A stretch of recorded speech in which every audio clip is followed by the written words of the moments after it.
During her time as CEO of Patagonia, it grew to over $1 billion a year global giant with a very strong activist focus.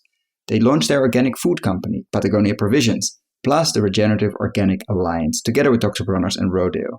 So why, after she left that role and that stage, she joined the early stage VC fund focused on regenerative technologies?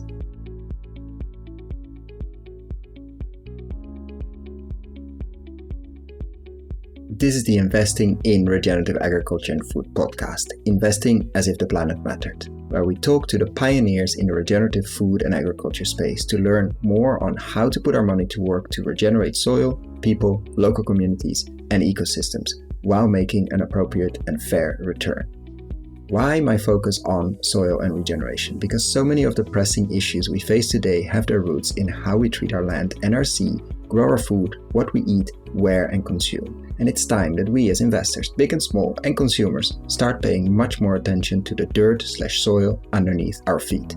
To make it easy for fans to support our work, we launched our membership community, and so many of you have joined us as a member. Thank you.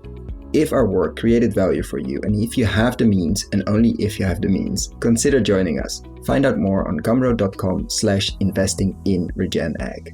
That is gumroad.com/investing-in-regenag. Or find the link below.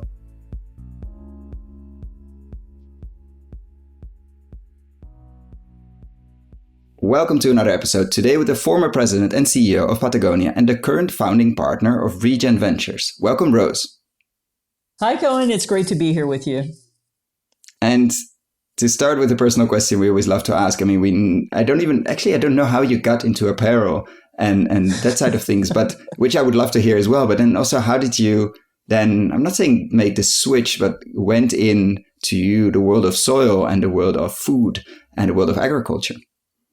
Well, I've worked in traditional, business my whole life in both technology and retailing. And I kind of hit this point in my life where I felt like my work was not aligned with my values.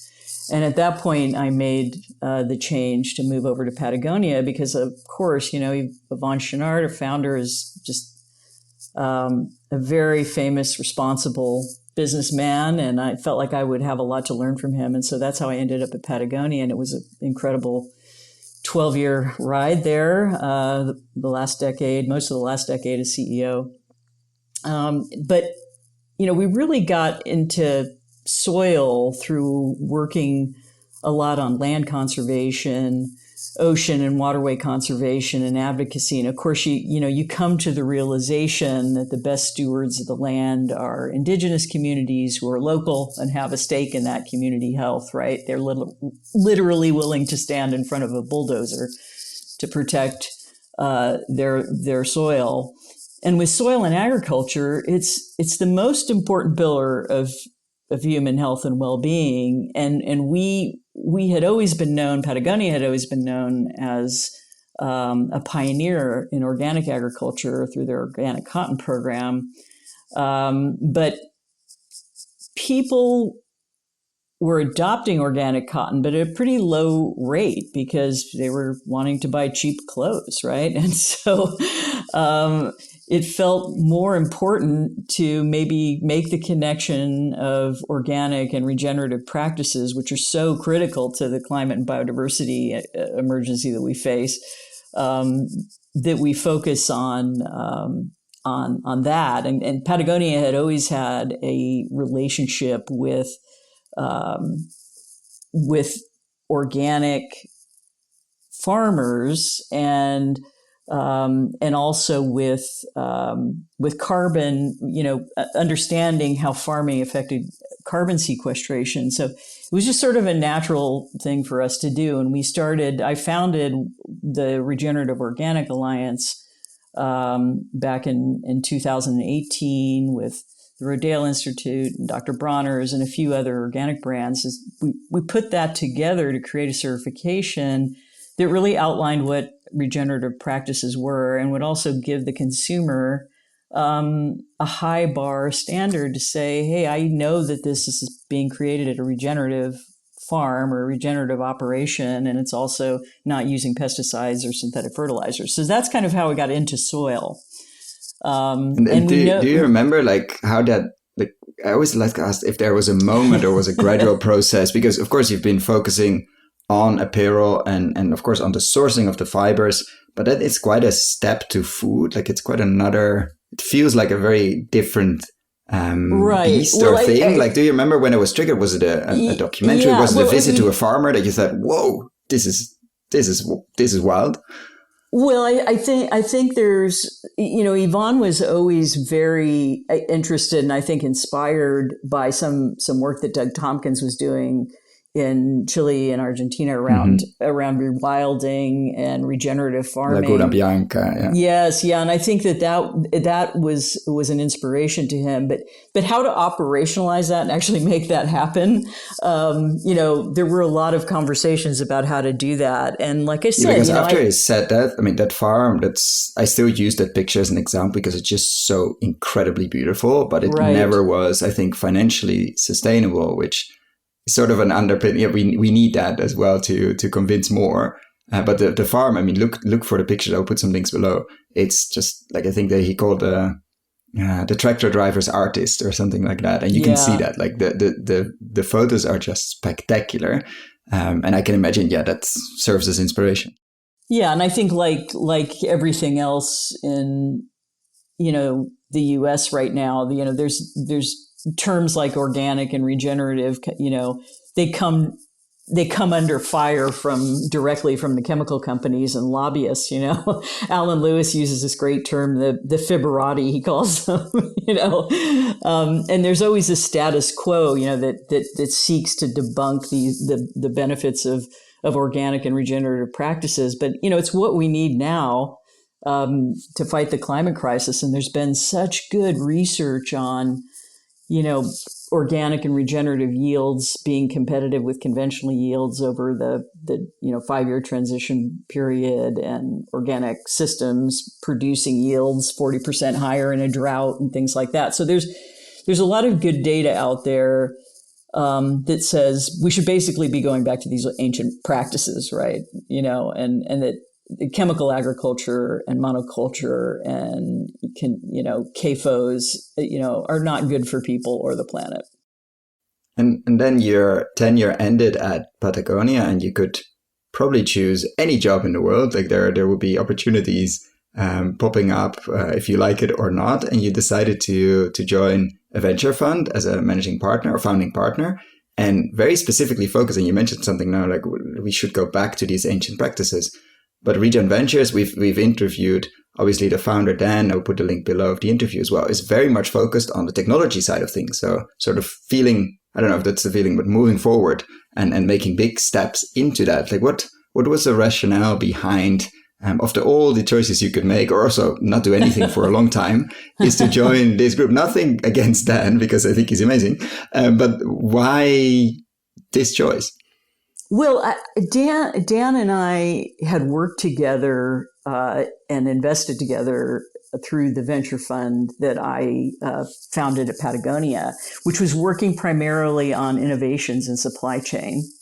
And I just felt Dan and I were really value aligned about a few things. One was the speed and scale with which change has got to happen over the next few decades in order for us to have a livable planet. The idea that the kinds of businesses that we should be supporting are founders that are focusing on restoring the planet and not destroying it. And that the important thing about, and this is a startup fund, right? So we're focusing on really early stage companies, and that technology has to enable that transition and can be a tool to really enable that transition. And so that's why I decided to work with Dan. I'm also on the board of environmental impact companies that I feel like will be the brands that will help with this just transition that we need to make towards, electrification, towards changes in means of production, towards, this new food system that we need to create. I mean, all of these are innovations and economic opportunities. And so it's very exciting from that perspective. And how is of course, we're in a time where COVID has restricted travel quite a bit in the last few years. We're recording this at the end of summer 2022. Let's hope autumn will be less chaotic compared to the last few years. But how's the journey been? Because this was started right in the middle or even just before. Like, how's the journey been as a founding partner of an early stage startup fund focused on specifically technology in regeneration?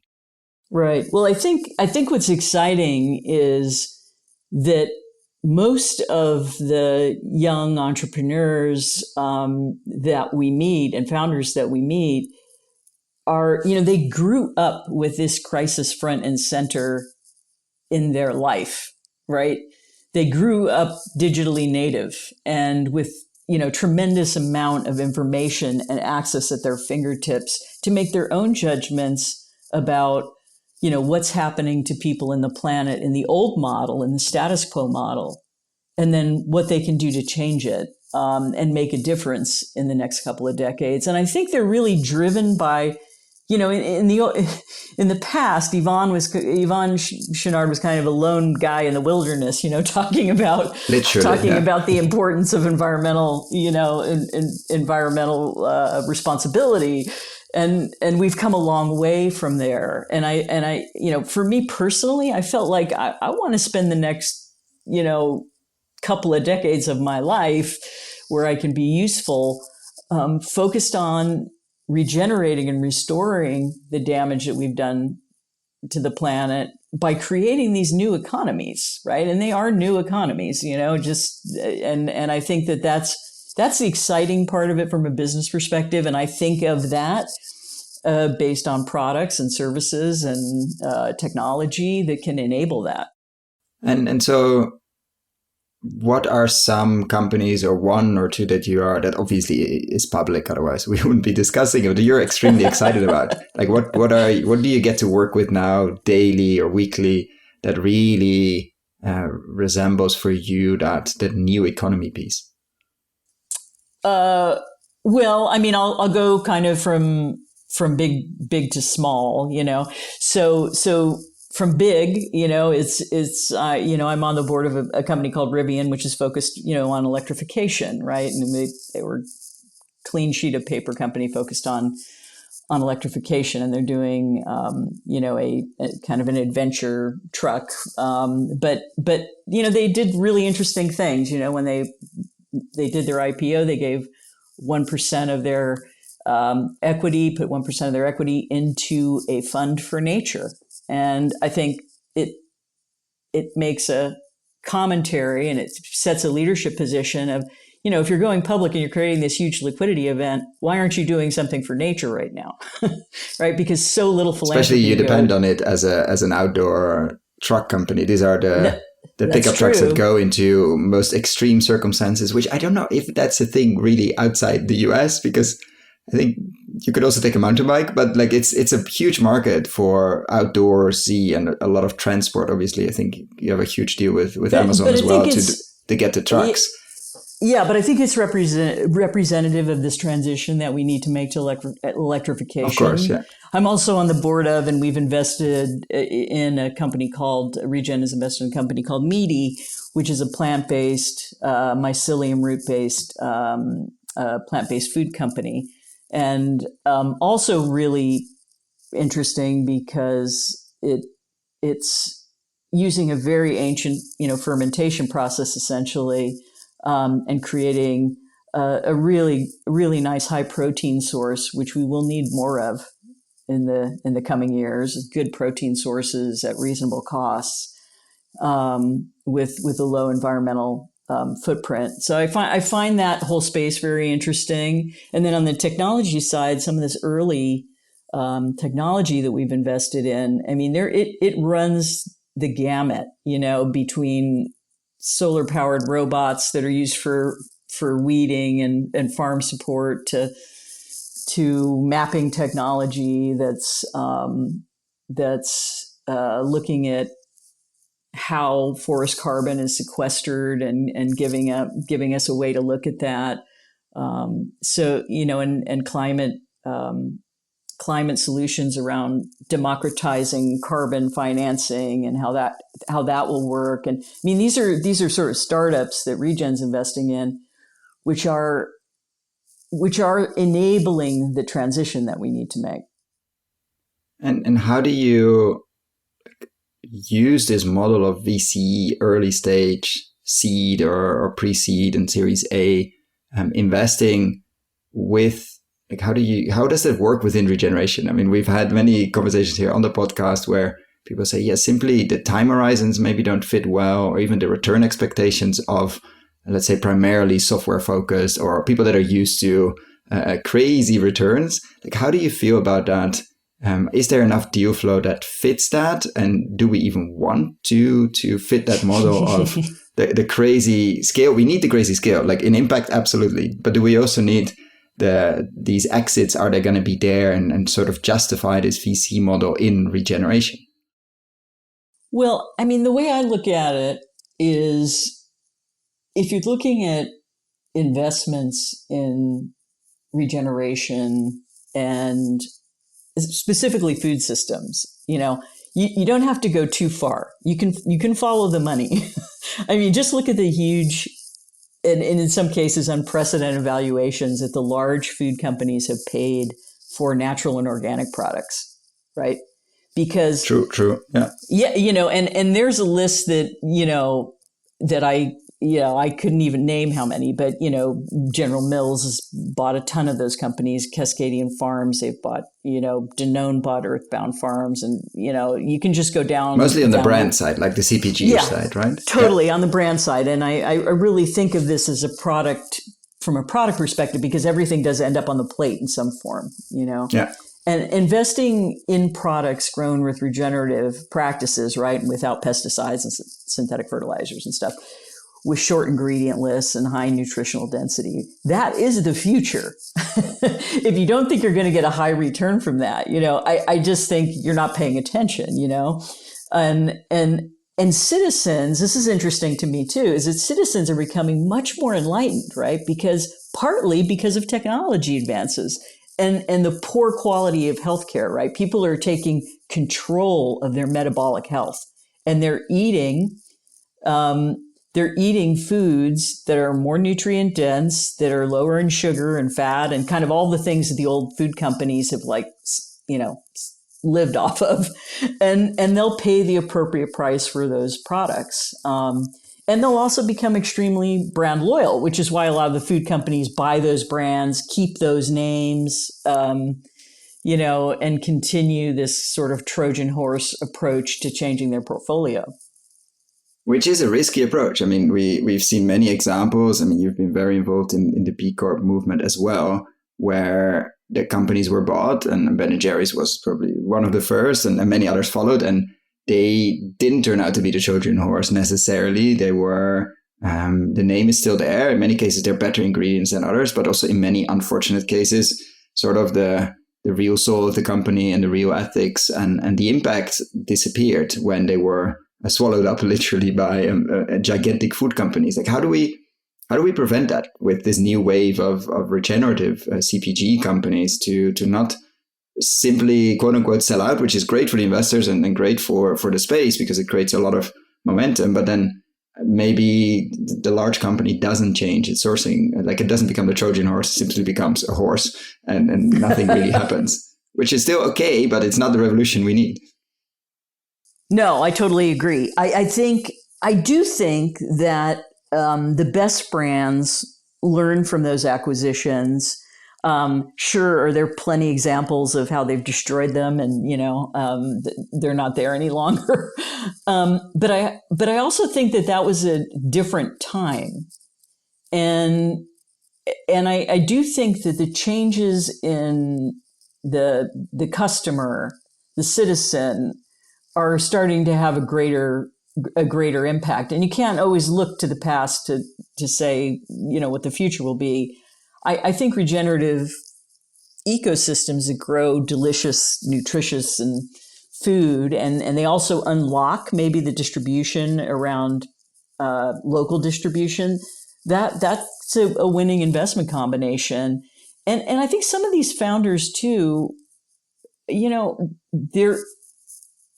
there's so much going on in the digital space now. They might be less likely to be dependent on that big company distribution, and might think of going public themselves, and creating other ways to create a liquidity event that are more meaningful. And so I think that's also an element too.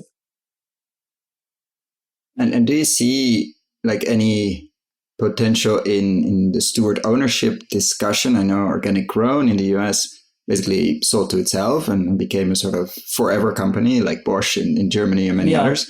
And that to safeguard, I mean, still perfectly fine to raise money, perfectly fine to make money of your investments, but the mission stays locked in and can never be changed, even if the most quote unquote evil company shows up with $10 billion. We're not going to sell for that because we know the mission cannot be changed. Like, do you see a role for that, or is that just too far out of the current system?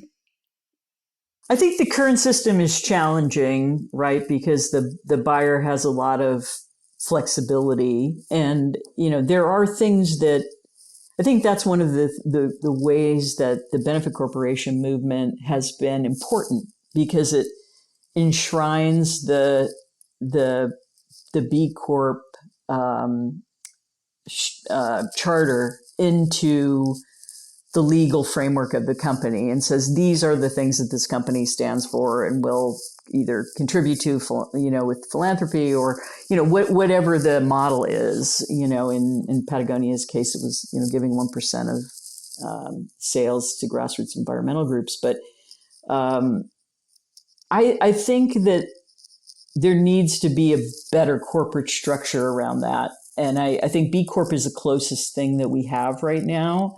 But it's difficult, right? It's a difficult thing right now to make change in. I think that the thing that's exciting to me about the entrepreneurs that we get to, be in touch with ReGen Ventures is that, they're pretty savvy about this stuff. They're thinking about it right now, when they're getting their first round capital. They're thinking about who their investors are and are they value aligned. And I don't think that was so much the case before.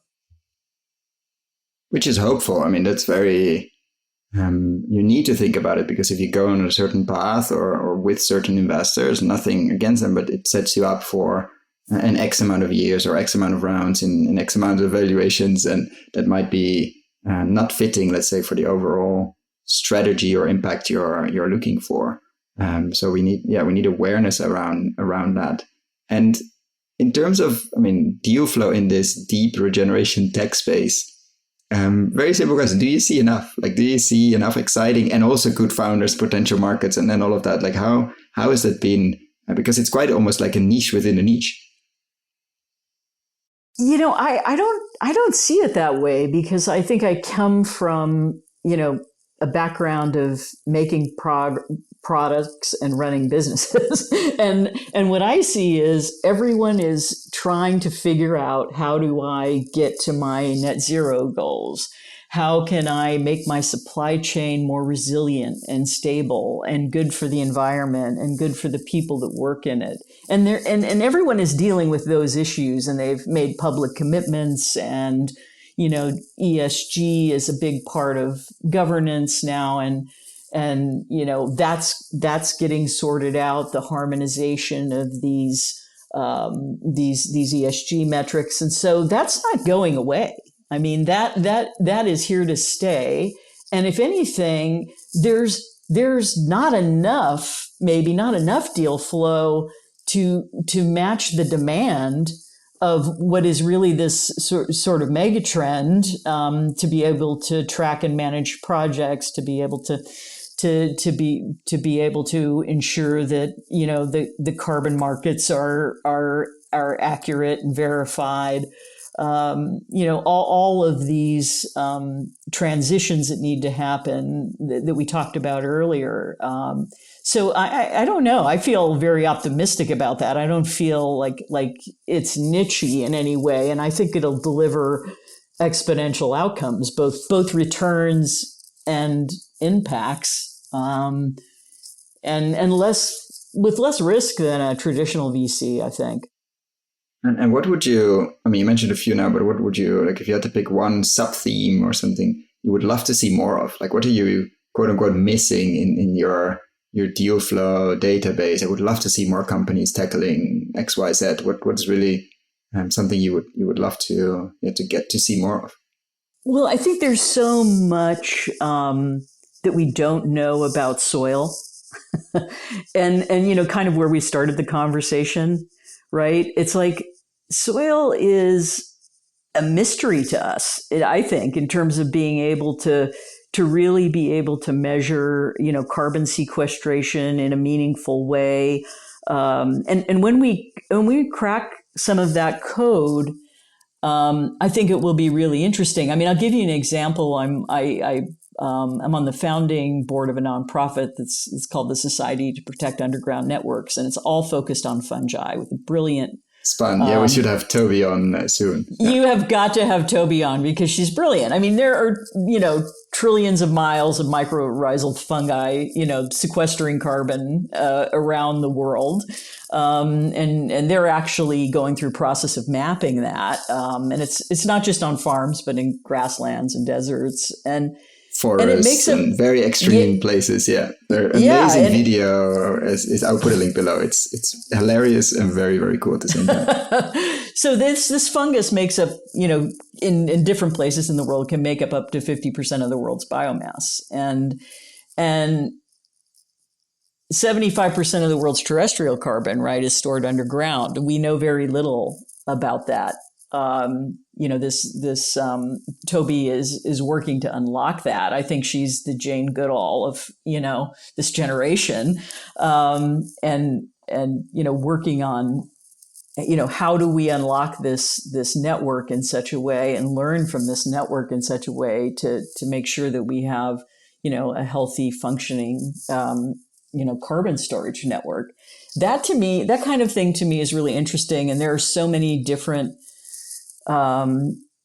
companies that could spin out of that idea and be helpful to this transition that we're trying to make. And so, I mean, I'm excited about that kind of thing. And I think that we haven't even really scratched the surface, but we've got all these great young entrepreneurs working on it. And what do you believe? I mean, I'd like to ask this question inspired by John Kempf. He asked it slightly different, but what do you believe to be true about regenerative agriculture that others don't? So if you go to a conference, where are you contrarian within, let's say, our bubble? Well, I think I'm contrarian in a couple of ways. I mean, one, I do think regenerative organic agriculture, and I feel like I have to say the word organic because it negates then using synthetic fertilizers and pesticides. It can feed the world. We know that there's been enough research that proves it, but there's a lot of junk science out there funded by chemical companies, right? That's invested in the status quo, and it's got these captive ag schools that say you'll never get the yields, but it's just not true.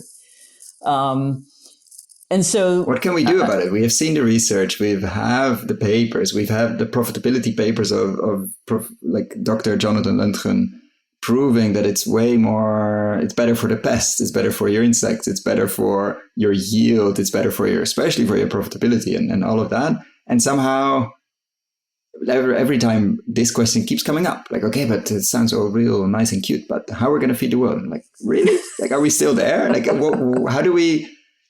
should we learn from the tobacco, grassroots movement against it, how they silence it, and still it's going strong, unfortunately, in certain places. But how do we unplug that blockage that we apparently have around yield and profitability that just isn't true, but seems to be continuing to be true, at least in the general audience's view?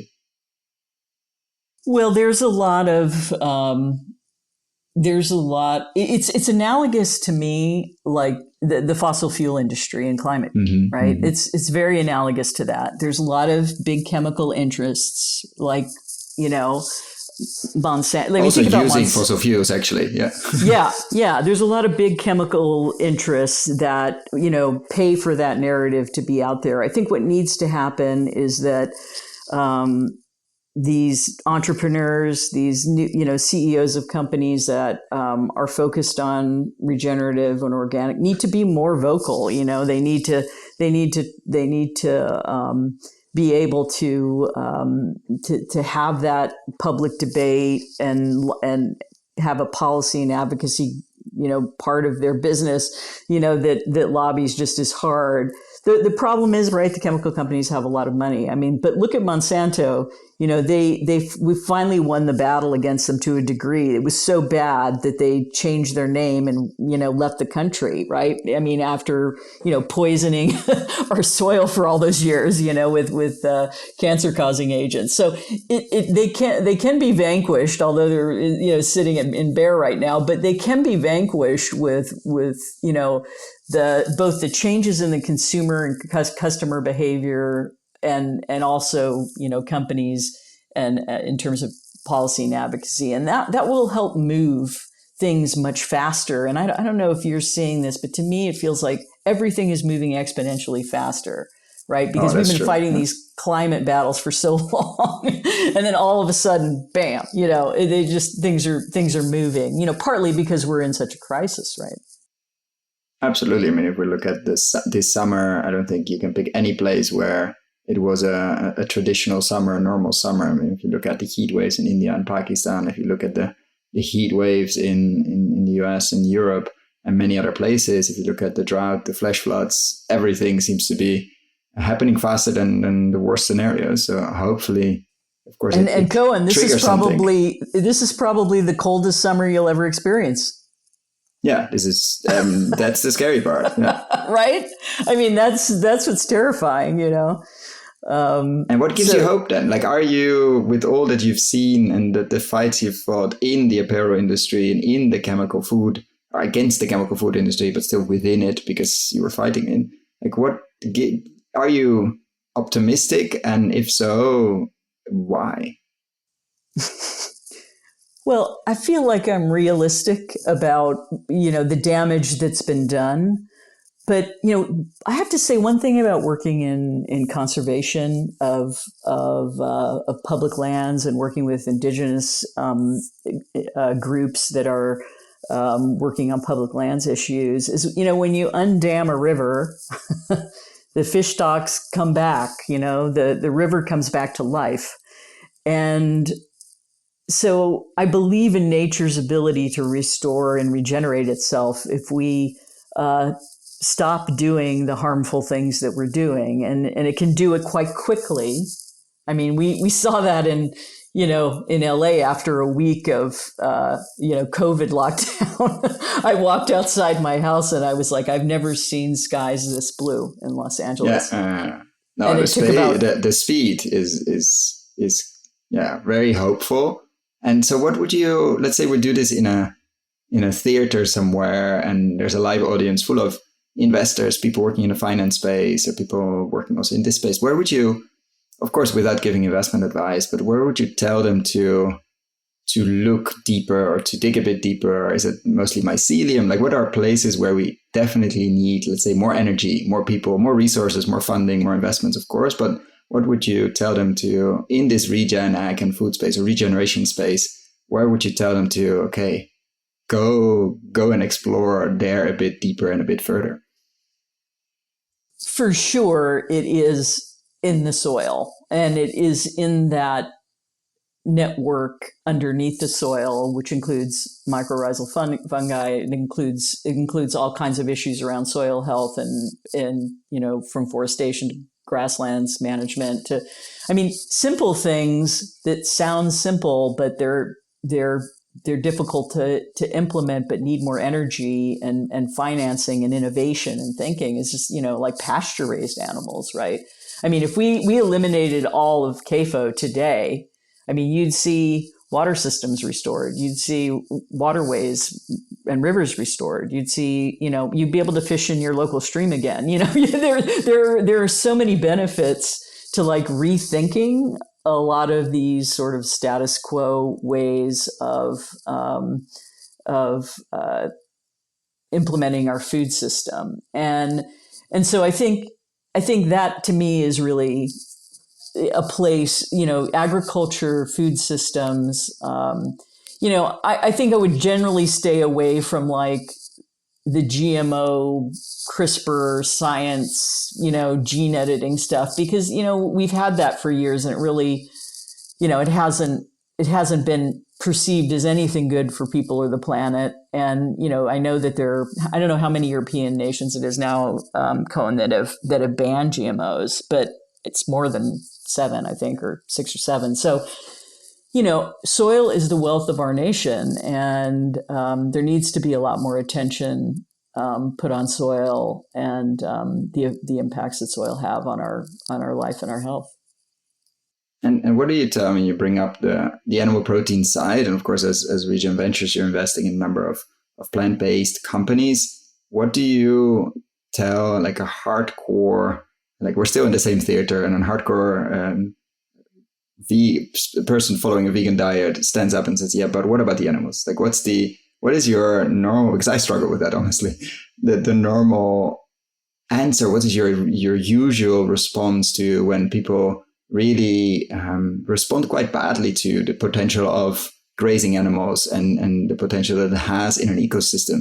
What is your usual, I'm asking for a friend, AQA me, like what do you respond to somebody that really focuses on getting all animals out of the food system? Yeah, I understand that. I don't think it's going to happen anytime soon. I think that people need to be making huge reductions in the amount of meat that they're eating, and if they buy meat, it needs to be made in the correct way. And I'm not saying the burden of cost should be put on people, but I think that's more on regulation and and product creation. But when I look at like it, the example of how it's done well, I think about Dan O'Brien at Wild Idea in South Dakota, who restored that South Dakota plain that was destroyed by cow farming that didn't belong on the South Dakota plain, restored the native grasses, and restored the keystone species on the plain. And it's beautiful. You go there and you can hear the burrowing owls and you can hear all the birds and see the whole ecosystem restored. Now, he didn't do that as an NGO. He's like, I need to make money. It needs to pay for itself. So he's selling buffalo meat, but he's doing grass harvesting. He's doing the most humane harvesting I've ever seen. Patagonia, we helped to fund that. So, I get it, but I also get that like we need grazing animals on the biome, and so grazing animals done right is good for the planet. And what role can technology play there? Like, because I don't think you're going to invest anytime soon as ReGen Ventures, or at least the first fund in a buffalo herd. But are there things exciting for you in that animal protein space that could be interesting at some point for a VC fund looking at the technology, like the implementation of technology with regenerative practices? Well, I think some of the interesting technology is the technology that sort of proves the model out. That if you look at the cow ranch next door to the ranch that's letting buffalo do their natural thing and roam around and help till the soil with their hooves and things. If you look at that from a rigorous soil testing method, the buffalo ranch is going to sequester more carbon. It's going to create a healthier ecosystem, and it's going to be better for weather and climate resistance and resilience. And I think those are the kinds of things that like technology can help define and create markets for, whether they're carbon markets or other ways of exchanging carbon credit. And I think there's a lot there. There's more that I'm sure we haven't even seen yet, but those are the kinds of projects that I think are interesting. And if you would be in charge of let's say you've raised $1 billion, or let's say a large amount, it doesn't have to be only early stage VC, like it could be the full suite, because I know then at some point, there are definitely ideas to make this a whole suite of funds and suite of approaches, etc. Like, what would you do if you'd be in charge of $1 billion? There should be a return at some point, but it can be very, very long term if that's needed. But I'm asking this question to understand priorities. Like, where would you focus this amount of resources and this amount of energy at the end, because money is energy, if you would be in control of that, let's say tomorrow morning? Well, that's something that deserves more thought than a couple of minutes on the podcast. But I would say that there are certain areas that are really critical, right? And one of those areas is the fact that a lot of farmers don't own the land that they're farming. It's leased, and there are all kinds of difficulties for farmers to actually finance the transitions that they need from chemical agriculture or monocrop agriculture to regenerative agriculture, and start to begin to move that meter to building topsoil rather than destroying it. So I think working on that, the financing mechanisms for that transition is very important, because it's a multi-year transition. I also think, this cleanly produced, this plant-based protein is very important for the future, because, if we were feeding everyone the American diet, right, we'd blow out all of our planetary boundaries, right? So that's not the way to go, besides the large amount of diabetes and other, medical issues that we have in the US. So, I think that's important. I think this pastured animals done correctly, I think that's an interesting space, and, innovation needed there. And I think there's a lot that could be done there in an interesting way. And I also think, financing the transition through these, carbon markets and measurement tools and the science that we really need to know. That's not, what we've had in the past, which is these big chemical companies or big food companies that just, own these agricultural schools and basically tell them what to, report instead of the truth. Yeah. Instead of the truth of what's actually going on. So we need, more sort of interesting citizen science and collaborative science. And, I think we're at a really critical juncture as a species. We're either going to choose life and innovation and health and learn to live with nature instead of destroying her, or we're going to go the way of the dinosaur. And I'm not willing to give up yet. I have hope we can tip the scale towards a more righteous future.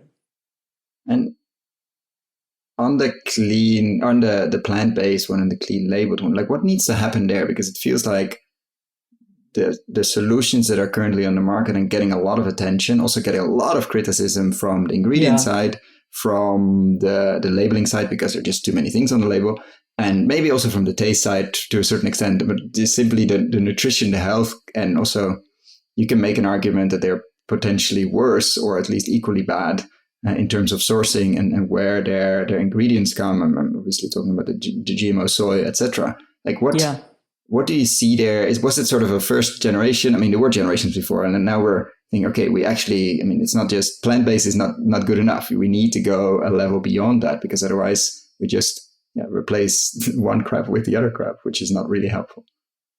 Yeah, I totally agree. That's why I'm really excited about Meaty, because it's a very short ingredient list. It's using fermentation, and it's using something that is basically mushroom root, mycelium based, and it's very good on the gut. It's not trying to create, something that looks like meat that's going to, wreak havoc on your gut, because it's got this long ingredient list. It's trying to create, fat textures and stuff like that. It's more simple. And I think those are the kinds of solutions. How does it taste? I'm fascinated by them. Like, what's you've tasted it for sure. What's the taste like? It tastes amazing. I wouldn't have gotten involved with the company if it didn't eat well. And it doesn't have I mean, I've always had issues with the other plant-based meat companies in that it just didn't feel good in the gut afterward. And I learned that a lot of that has to do with both the fact that they're using a lot of GMO inputs, but that they're also trying to, recreate,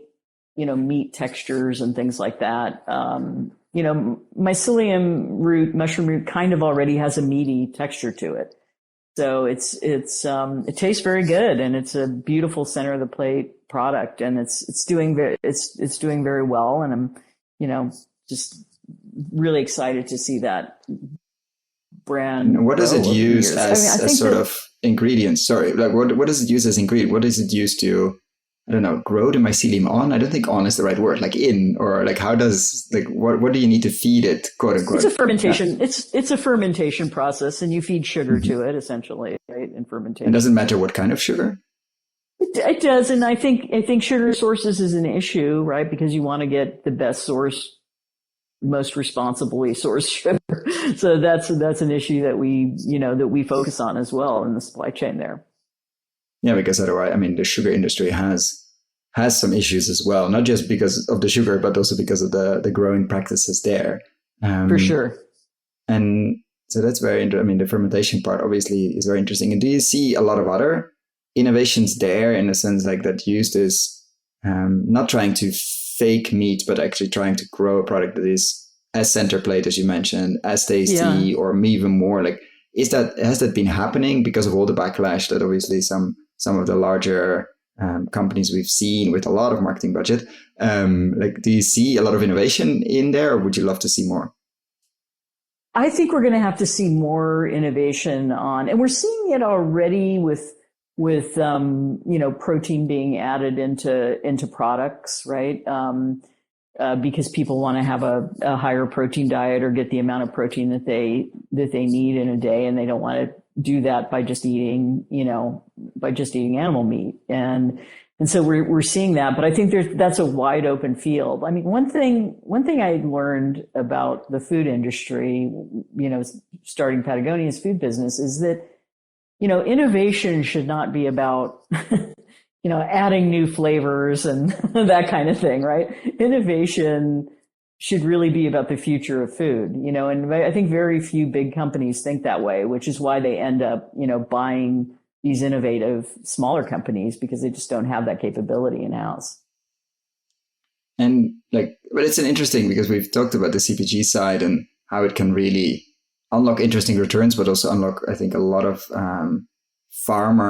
potential for farmers to find supply, or to find ways to sell their regeneratively grown almonds, etc., etc. And yet, on the $1 billion question, you said you didn't mention, okay, well, let's invest in a lot of these startup food companies to do it. Is that deliberate, or do you see less opportunity there? Or maybe it's more crowded, and because we know organic exits were good, this space will attract new bars and new food companies? Or is that has been something you haven't focused on too much?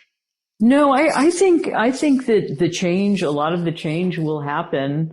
I mentioned plant-based because I think protein is so important, and sources of protein are so important as we look to the future. And like I said, this issue of using animal-based proteins would kind of blow out, the planetary boundaries to the extreme. Really especially, quickly, yeah. Yeah, especially with this CAFO model, right? It's really terrible. It's really bad for the environment. So I mentioned plant-based, but I also believe that there will be innovative products, right? That people will, and they'll win by being the best product. They'll win by being the most delicious, nutritious product. And you've talked a lot, I know, about nutrient density, and that's also an important factor for people now. And I really do think that there is a huge change happening where people are unhappy with their healthcare. They're starting to take it into their own hands, and there's starting to be technology that's helping them to do that. So I'm excited about that. I think there's a whole huge opportunity there in both, transforming food systems and healthcare, and there's just a lot there.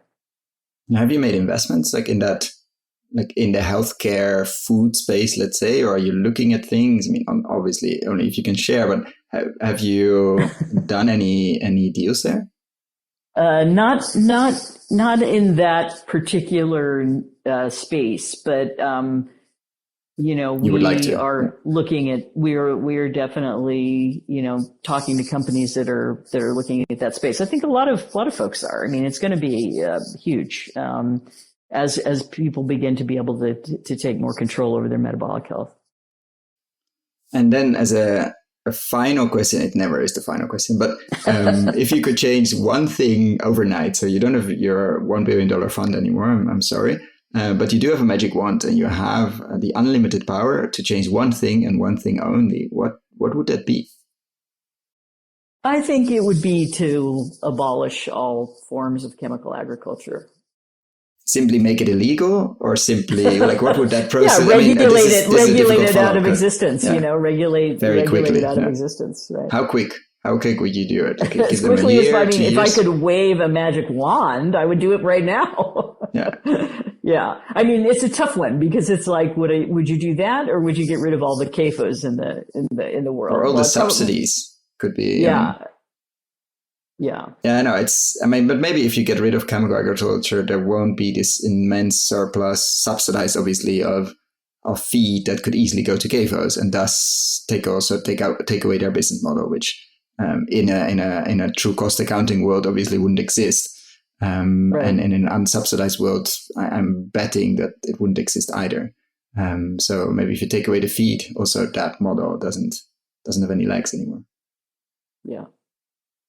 So that would be the big change. And anything you're particularly excited? I mean, it seems to be that we're going into a hot, literally, but like autumn and obviously winter, like things you look forward to over the next, let's say, 6 months or so from the venture side, from ReGen Ventures. Like what I wouldn't say keep you up at night, but what's exciting you over the next months that we should definitely check into, let's say, if we talk in a year or 2 years, to see, okay, what's brewing there.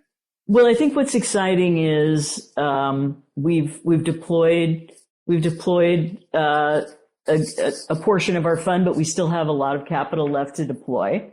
And there's so much exciting stuff happening in both, in food and technology and in soil health and in all of these different areas that I just feel like we're really positioned to pick those regenerative technology companies that really have the capability to scale, and we're seeing the beginnings of that in these early stage companies that we're investing in, and I just see the impact that the fund can have as being having great returns, but just having really significant environmental impact, which is what we're shooting for, and I don't see those things as mutually exclusive, and I ran a business where, we were very profitable and very successful. But we also, were very mindful and supportive of planetary health and advocacy. And those are the companies that I think will win in the next generation. And those are the companies that will be on our lips. It won't be Pepsi and Chevron and, the companies we grew up with, or I grew up with, probably not you. No, I think it's an interesting point. I mean, and that's also a very fundamental piece, I think, of the Patagonia journey, that it never got sold, or at least I think it never even got investment capital, outside capital, to a certain extent. And maybe it didn't need that in that time frame. Like now we are living in different times, of course, but it had this sort of long organic growth and of course hyperscale at some point, but it really only had to serve the goals it set, and not necessarily Wall Street or something, because I don't know if that journey would have been the same over 40, 50 or whatever the number is years. There would have been some crises potentially. So there's something to learn there potentially as well, but also raises the question, what happens with the next generation? I mean, nobody has eternal life, and even neither. Like, what will happen? I mean, for sure plans are in place, but how can that live on and have the enormous impact it had also many decades from now? Yeah, well, I'm not the CEO anymore. I can't really answer that question, but I do think that the benefit corporation structure is helpful in that succession conversation, because, like I said, it does enshrine the values of the company. Mm-hmm.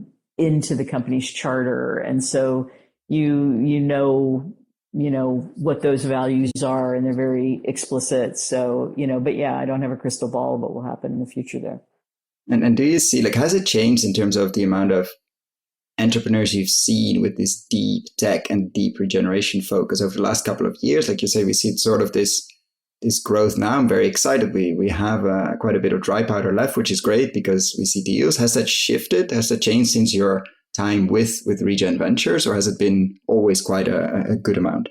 No, I think it's like sort of a renaissance, and I think part of that is that a lot of these founders are digitally native, right? I mean, they grew up in a digital world that we did not, or I did not, with a lot of information at their fingertips and a lot of technical knowledge, and with idealism of wanting to apply that to the world, and they are vocal, they are active, they are coming up. Can some with of them innovations. become like the Patagonia of our time, but in the regeneration space? Without question, I think what we want is not just one more Patagonia-like company. No, many. We want many, right? That's what we're shooting these unicorns, for. Yeah. Well, we don't need that. We don't want them to be unicorns. We want to have a full herd of them. Absolutely. Yeah. I want to thank you so much for your time, Rose, and for sharing, of course, for the work you do, and the fact that you didn't go and retire, but actually get your hands dirty and do a lot of work after, I think, an immense 12 years that also took its toll, or was definitely a roller coaster ride. So I want to thank you for the work you do in this space, and of course, showing up here and share about it. Thank you, Koen. Thank you for having me today.